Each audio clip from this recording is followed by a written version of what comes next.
Video காலில் வரக்கூடிய தலைவர் அல்ல, வீட்டுக்கே வரக்கூடிய தலைவர், தமிழக வெற்றி கழகத்தினுடைய தலைவர் தளபதி அவர்கள்.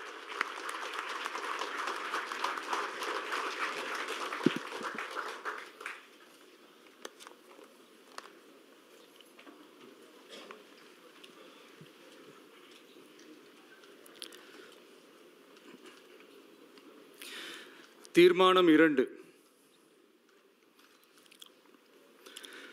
கொள்கை எதிரிகள் மற்றும் பிளவுவாத சக்திகளுடன் என்றைக்கும் நேரடியாகவோ மறைமுகமாகவோ கூட்டணி இல்லை.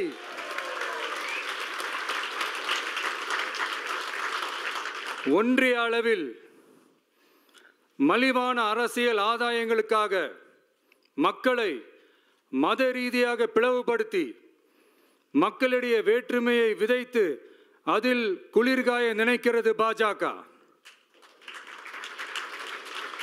அவர்களின் இந்த விஷமத்தனமான வேலைகள் வேறு எங்கு வேண்டுமானாலும் எடுபடலாம், ஆனால் தமிழகத்தில் ஒருபோதும் எடுபடாது.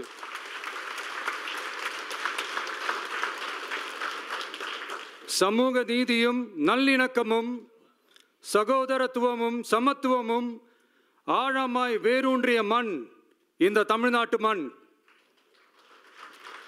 எனவே இங்கு தந்தை பெரியாரை அவமதித்தோ அறிஞர் அண்ணாவை அவதூறுக்கு உள்ளாக்கியோ அல்லது தமிழ்நாட்டின் மதிப்பிற்குரிய தலைவர்களை வைத்தோ அரசியல் செய்ய நினைத்தால் அதில் பாஜக ஒருபோதும் வெற்றி பெறவே இயலாது.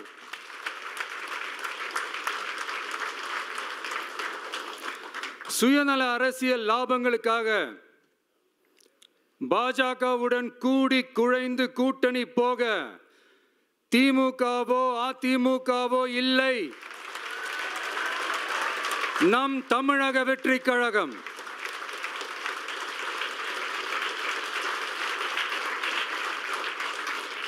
கொள்கை எதிரிகள் மற்றும் பிளவுவாத சக்திகளுடன் என்றைக்கும் நேரடியாகவோ மறைமுகமாகவோ கூட்டணி இல்லை என்பதில்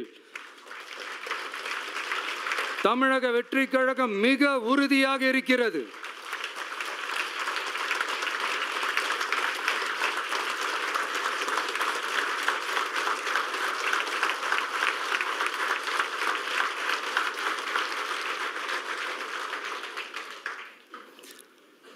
கூட்டணி என்றாலும் தமிழக வெற்றி கழகம் தலைமையில் அமையும் கூட்டணி எப்போதும் திமுக மற்றும் பாஜகவுக்கு எதிரானதாகத்தான் இருக்கும் என்பதையும் அதில் சமரசம் என்ற பேச்சுக்கே இடமில்லை என்பதையும் உறுதிபட செயற்குழு வாயிலாக தெரிவித்துக் கொள்கிறோம்.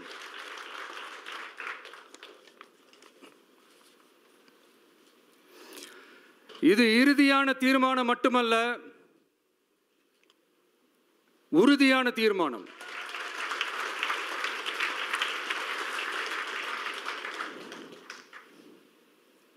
தீர்மானம் 1. நாம எல்லாருக்குமே வாழ்வாதாரம் இருக்கு, இல்லைன்னு சொல்லல. ஆனா நம்ம எல்லாரோட வாழ்வாதாரத்துக்கும் அடிப்படையா இருக்கிறதுல விவசாயிகளும் ரொம்ப முக்கியமானவங்க. அப்படிப்பட்ட நம்ம விவசாயிகளுக்காக அவங்க கூட நிற்க வேண்டியது நம்ம கடமை. அந்த கடமையை நாம சரியா செஞ்சே ஆகணும். கண்டிப்பா நாம விவசாயிகள் பக்கம் எப்பவும் நிற்போம் நிற்போம் நிற்போம், நின்னே தீருவோம். பரந்தூர் விமான நிலைய பிரச்சனை தொடர்பா தமிழ்நாடு முதலமைச்சர் மாண்புமிகு திரு மு.க. ஸ்டாலின் அவர்களுக்கு ஒரு கடிதம் எழுதியிருக்கிறோம். அதை நான் இங்க கொஞ்சம் படிச்சு காட்டுறேன். மாண்புமிகு தமிழ்நாடு முதலமைச்சர் அவர்களுக்கு வணக்கம். பரந்தூர் பகுதியில் விவசாய நிலங்களை அழிச்சிட்டு புது ஏர்போர்ட் கட்டுறதுக்கு எதிர்ப்பு தெரிவிச்சு அந்த பகுதியில் இருக்கிற பொதுமக்களும் விவசாயிகளும் வருஷ கணக்காக போராடிக்கிட்டு இருக்கிறாங்க. போராட்டத்தில் அவங்கள தமிழக வெற்றி கழகம் சார்பாக நான் போய் பார்த்தேன். அதுக்கு அடுத்த நாளே மக்கள் பாதிக்காத வண்ணம் விமான நிலையம் அமைக்கப்படும்னு உங்க கவர்மெண்ட் சார்பா ஒரு விளக்க அறிக்கை வந்துச்சு. அந்த ஸ்டேட்மெண்ட்ல 1005 குடும்பங்கள் மட்டுமே பரந்தூரில் வசிப்பதால் விமான நிலையம் வந்தா பெரிய பாதிப்பு இருக்காதுன்ற மாதிரி சொல்லியிருந்தாங்க. மக்கள் பாதிக்காத வண்ணம்னா என்னங்க சார்?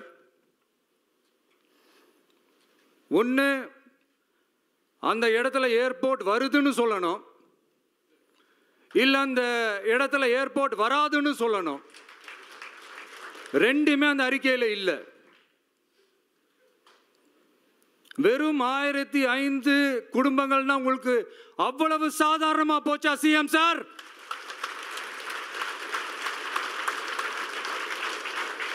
$15,000 மக்கள், அந்த மக்களும் நம்ம மக்கள் தானே. ஏன் அந்த அக்கறையோ அந்த மனிதாபிமானமோ உங்ககிட்ட இல்ல?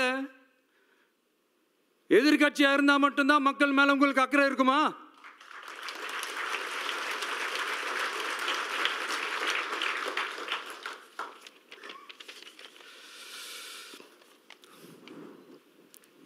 நூற்றுக்கணக்கான ஏக்கர் விவசாய நிலங்களை, மிகப்பெரிய நீர்நிலைகளை, ஆயிரக்கணக்கான வீடுகளை, அவங்களோட வாழ்வாதாரத்தை அழிச்சிட்டு அந்த இடத்துல தான் ஏர்போர்ட் கட்டியே ஆகணும்னு என்ன சார் அவசியம் இருக்கு?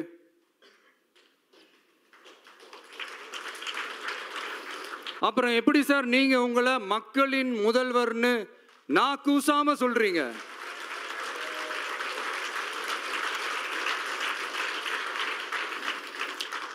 இதுல வேற உங்களுக்கும் இந்த பரந்தூர் ஏர்போர்ட் கட்டுற பிரச்சனைக்கும் சம்பந்தமே இல்லாத மாதிரி வேற காட்டிக்கிறீங்க. ஆனா ஏர்போர்ட்டுக்காக பரந்தூரை பரிந்துரை செஞ்சது உங்க கவர்மெண்ட் தான்னு ஒன்றிய விமான போக்குவரத்து துறை அமைச்சர் சில மாதங்களுக்கு முன்னாடி சென்னை வந்திருந்தப்போ சொன்னார். அதுக்கும் உங்ககிட்ட இருந்த எந்த பதிலும் இல்லை. இந்த சூழ்நிலையில் பரந்தூர் விமான நிலைய பணிகளுக்காக விவசாய நிலங்களை கையகப்படுத்த கடந்த 25/6/2025 அன்னைக்கு உங்க கவர்மெண்ட் தான் அரசாணை பிறப்பிச்சிருக்கு. விமான நிலையம் அமைக்கிறதையே ஏற்க மாட்டோம்னு வருஷக்கணக்காக போராடுற மக்களோட நிலங்களையும் சேர்த்தே கையகப்படுத்த அந்த ஆணை பிறப்பிக்கப்பட்டிருக்கு. விவசாயிகளோட கண்ணீரை துடைக்க வேண்டிய தமிழ்நாடு அரசு அவங்களோட கண்ணில் குத்துறதாகவே இருக்கு இந்த ஜிஓ. இதெல்லாம் உங்களுக்கு தெரிஞ்சுதான் நடக்குதா? உங்க ஒப்புதலோடு தான் நடக்குதா? தெரியல, பதிலும் தெரியல. பரந்தூர் மக்களை இது வரைக்கும் நீங்க ஏன் சந்திக்கலன்னு கேட்டா அதுக்கும் பதில் இல்லை.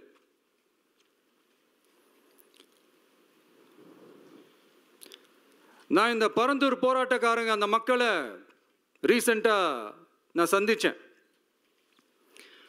அவங்க சொன்னதையெல்லாம் கேட்கும்போது உண்மையிலே ரொம்ப கஷ்டமாக இருந்தது. இப்போவும் ஒன்றும் குறைஞ்சிடல சிஎம் சார்.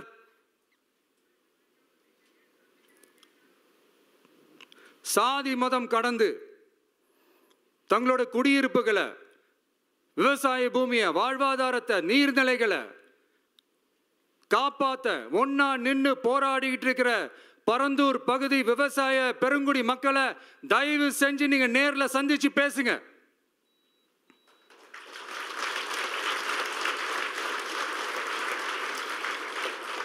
உங்களுடைய அமைச்சர்களோ இல்ல உங்களுடைய அதிகாரிகளோ பேசக்கூடாது. நீங்களே நேரில் சந்திச்சு பேசணும். அந்த இடத்துல விமான நிலையம் வராதுன்ற உத்தரவாதத்தை அவங்களுக்கு நீங்க கொடுக்கணும்.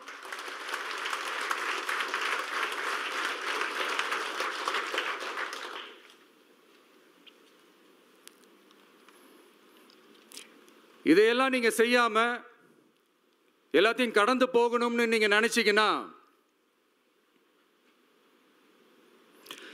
பரந்தூர் பகுதி விவசாய மக்களையும் பொதுமக்களையும் நானே அழைச்சிக்கிட்டு வந்து தலைமை செயலகத்தில் உங்களை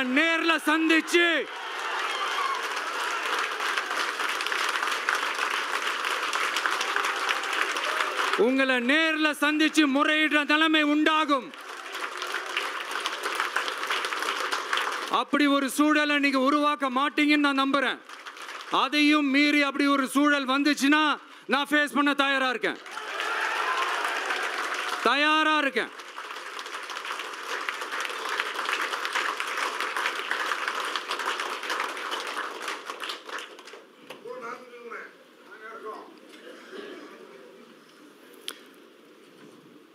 நான் பரந்தூர் வந்த அன்னைக்கு நான் ஒரு விஷயத்தை சொன்னேன். அதே தான் இங்கே நான் திரும்ப ரிப்பீட் பண்ணுறேன்.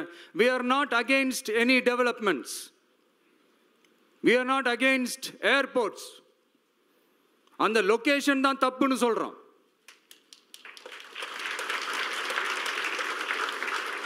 இதை நாங்கள் மட்டும் சொல்லலை, ஏவியேஷன் சேஃப்டி எக்ஸ்பர்ட்ஸ் மென்ஷன் பண்ணியிருக்கிறாங்க.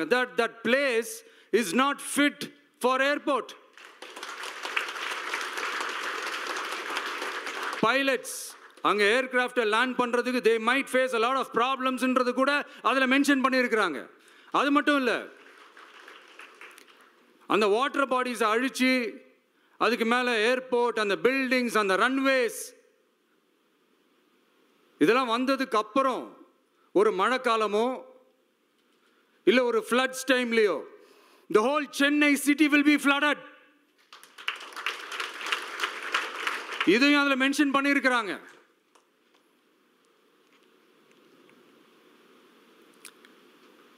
ஸோ இதெல்லாம் மைண்டில் வச்சுக்கிட்டு தயவு செஞ்சு please take a call. Thank you. நன்றி, வணக்கம்.